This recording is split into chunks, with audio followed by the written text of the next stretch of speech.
Olá, meus amigos. Estou passando aqui para compartilhar com vocês a conclusão de mais um livro, né? A conclusão da leitura de mais um livro. Desta vez, O Deus que Destrói Sonhos. Sim, O Deus que Destrói Sonhos, do Rodrigo Bibo, que é um teólogo catarinense, né? Eu quero não fazer a resenha desse livro, mas eu quero compartilhar com vocês uma experiência que eu tenho com este Deus, né? Que, de certa forma, ele destruiu alguns sonhos que eu tinha. Os meus amigos sabem que eu tenho uma filha especial, a Edna. A Edna tem 25 anos e é uma menina autista. Então, nós tínhamos muitos sonhos para a vida da Edna, né? Nós tínhamos o sonho de vê-la caminhar, correr quando ela fizesse 1 ano de idade. Isso, infelizmente, não aconteceu, né? Ela veio caminhar quando tinha 5 anos e ainda não caminha sozinha, né? Ela precisa de um apoio, seja do meu braço, do braço da Ed, de um paninho, algum apoio ela precisa para caminhar.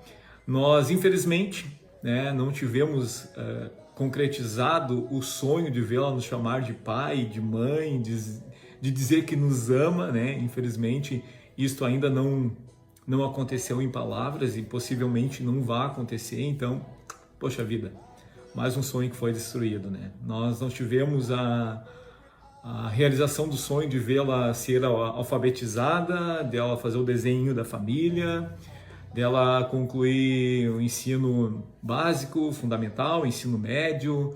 Infelizmente eu não consegui pintar a testa dela, o rosto de bicho, por ela ter passado no vestibular, e tampouco consegui vê-la na sua colação de grau, porque isso não aconteceu, né? Infelizmente eu não tive o sonho de ter que brigar pelo amor da Edna, né? Ou compartilhar esse amor com um futuro genro.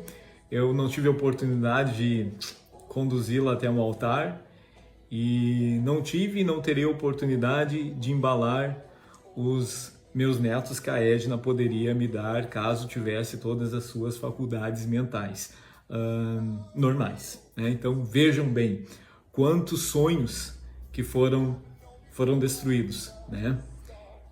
Mas nem por isso nós deixamos de viver a plenitude do amor de Deus em nossas vidas. Nós somos extremamente felizes com a Edna. Cada pequena conquista que ela tem, cada pequeno gesto diferente, som diferente que ela faz, para nós é uma grande conquista e a realização de um sonho, né? Nós não tivemos os sonhos que nós havíamos estruturado, realizado, mas na vida da Edna, Deus nos fez buscar e Deus nos fez prospectar outros sonhos, de repente não tão grandes, sonhos menores, né? Com os quais nós nos alegramos no nosso dia a dia. E exatamente por isso que nós podemos viver a plenitude do amor de Deus. Nós sabemos que Deus nos ama.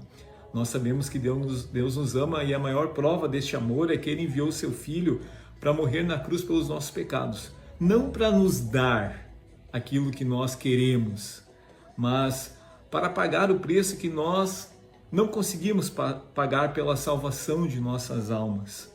Para que nós tivéssemos comunhão com Deus, né? Foi que Cristo, Ele morreu na cruz do Calvário. Este livro, num dos seus capítulos, ele traz o título do capítulo é a Teologia da Xuxa, né? As pessoas que têm 40 e poucos, quase 50 como eu, elas se lembram do programa da Xuxa, né? E a Xuxa cantava uma música que dizia, tudo que eu quiser, o cara lá de cima vai me dar.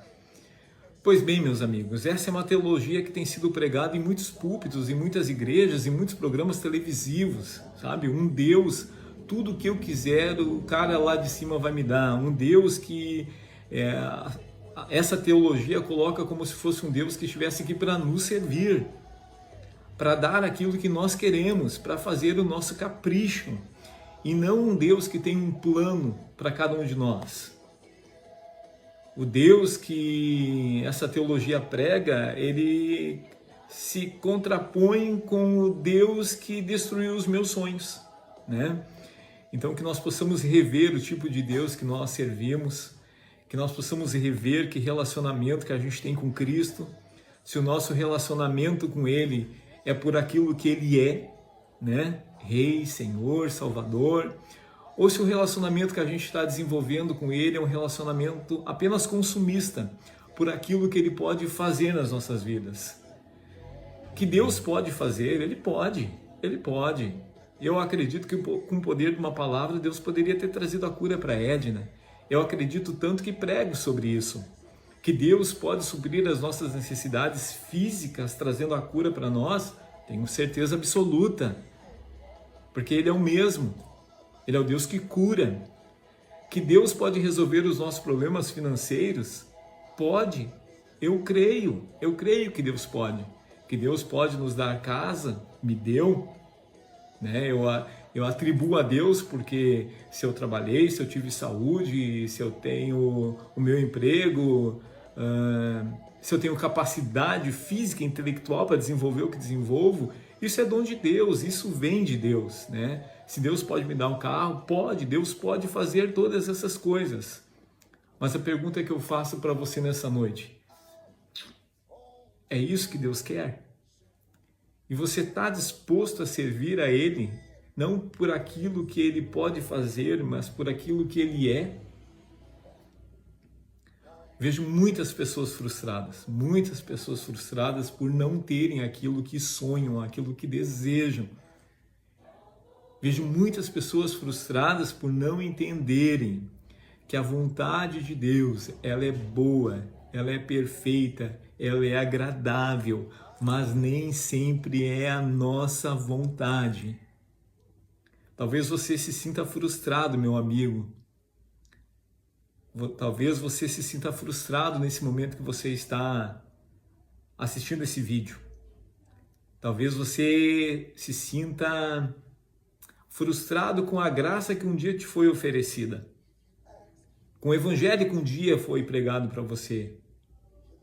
O evangelho de um Deus que Ele vai te dar tudo que tu quer.